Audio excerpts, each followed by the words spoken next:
Assalamualaikum warahmatullahi wabarakatuh. Selamat pagi, selamat siang, selamat malam pada seluruh siswa kelas 11 Teknik Instalasi Tenaga Listrik.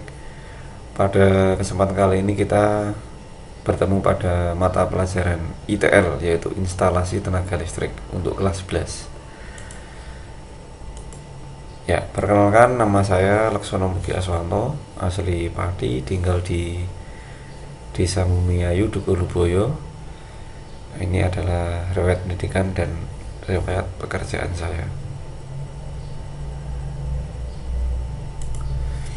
Ya, sebelum kita memasuki materi instalasi tenaga listrik, maka kita perlu mengetahui yaitu bagaimana listrik sampai ke rumah kita.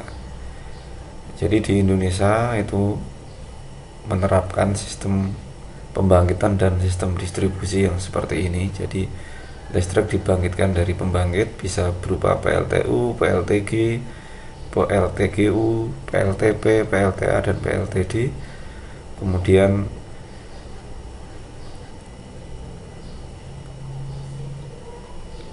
generator yang berputar menghasilkan listrik, dan listrik dinaikkan tegangannya menggunakan trafo dan didistribusikan melalui sambungan udara tegangan ekstra tinggi atau sambungan udara tegangan tinggi, kemudian masuk ke gardu induk untuk diturunkan tegangannya, dan dari gardu induk diturunkan lagi tegangannya menggunakan trafo yang ada di tiang, dan dari trafo tiang itulah yang bisa kita gunakan atau kita konsumsi.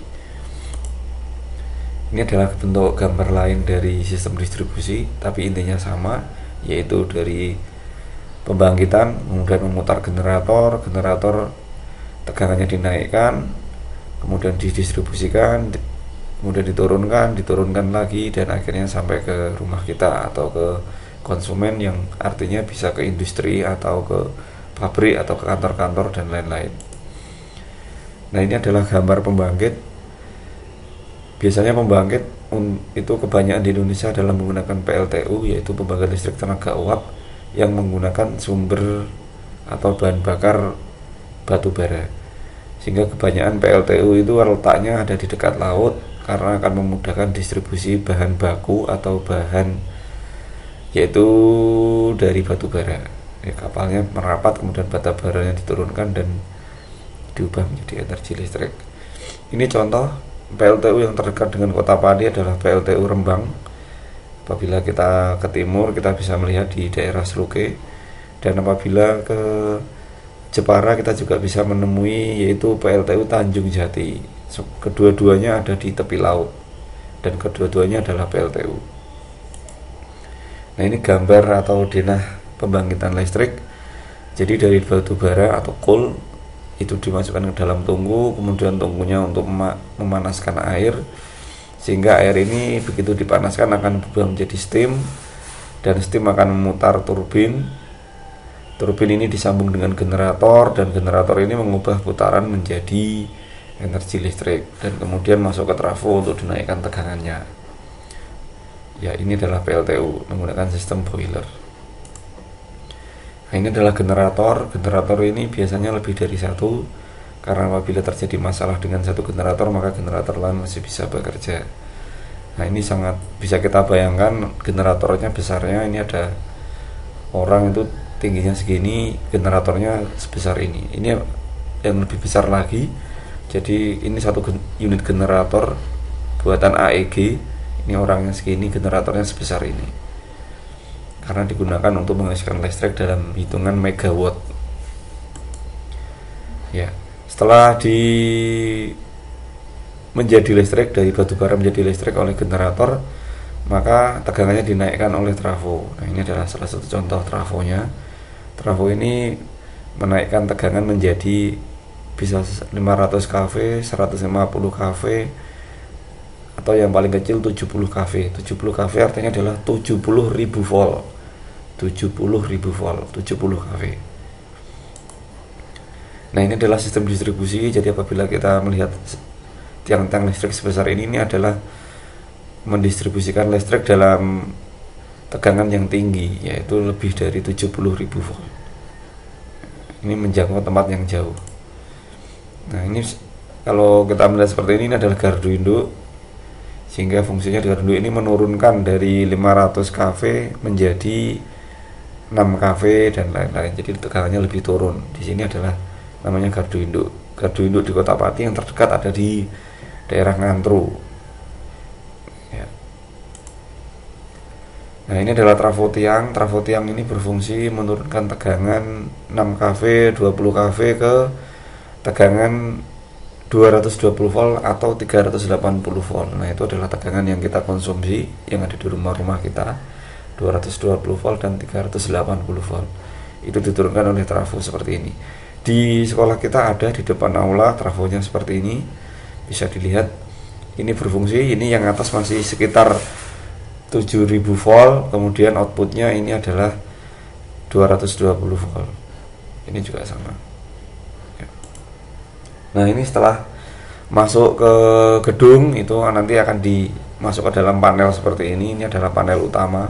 Panel utama ini biasanya ada 3, yaitu satu fungsinya untuk memilih antara sumber PLN dengan sumber generator atau genset. Kemudian yang kedua adalah panel kapasitor bank. Kemudian yang ketiga biasanya baru panel hubung bagi ya, yang seperti ini. Nah, wilayah kerja teknik instalasi tenaga listrik itu ada di setelahnya trafo. Jadi tugasnya mulai dari membuat panel utama ini sampai membuat panel-panel kecil. Panel utama biasanya disebut dengan MDP, yaitu main distribution panel, dan panel yang kecil-kecil biasanya disebut SDP atau sub distribution panel. Nah ini wiring diagram, ini dari trafo, kemudian ini masuk ke MDP, main distribution panel, main distribution panel, kemudian masuk ke SDP. SDP nanti bisa masuk ke panel yang lebih kecil lagi yang disebut dengan SSDP, yaitu sub distribution panel, double sub ya. Jadi seperti itu sistem kelistrikan. Jadi mulai dari trafo, ampernya masih besar, kemudian masuk ke MDP, dibagi-bagi, kemudian dari satu jalur ini diambil satu SDP, dibagi-bagi lagi. Nah akhirnya sampai ke ruangan kita atau sampai ke bagian kita seperti itu. Nah ini dari sumber di TITL memanfaatkan sumber listrik bisa untuk penerangan, bisa untuk pemanas, bisa untuk menggerakkan sesuatu menggunakan motor, bisa menjadi suara menggunakan loudspeaker, dan data digital bisa di laptop, komputer, dan lain-lain. Nah ini seperti ini bentuk dari MDP dan SDP. Jadi di instalasi tenaga listrik nanti kita akan konsentrasi membuat panel ini SDP MDP. Jadi di dalamnya banyak komponen. Nah komponen itu yang akan kita pelajari. Jadi mulai dari yang utama sampai yang kecil-kecil sampai ke alat ukurnya atau APP-nya. Nah ini akibat kalau nanti kenapa PHB itu harus distandarkan, karena kalau kita membuat instalasi yang tidak standar, mulai dari sambungan yang tidak standar, ukuran pengamannya yang tidak standar, maka nanti bisa menimbulkan efek satu kesetrum. Jadi karena tidak standar kita bisa kesetrum, jadi tidak aman.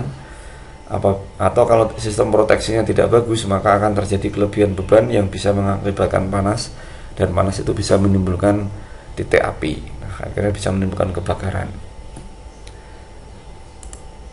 Ya, saya kira itu jadi gambaran bahwa di instalasi tenaga listrik kita akan konsentrasi untuk membuat panel ini, dan kita mulai dari komponen-komponennya nanti. Baik, mungkin itu pengantar yang bisa saya sampaikan untuk mata pelajaran instalasi tenaga listrik. Sampai ketemu di kesempatan berikutnya. Terima kasih.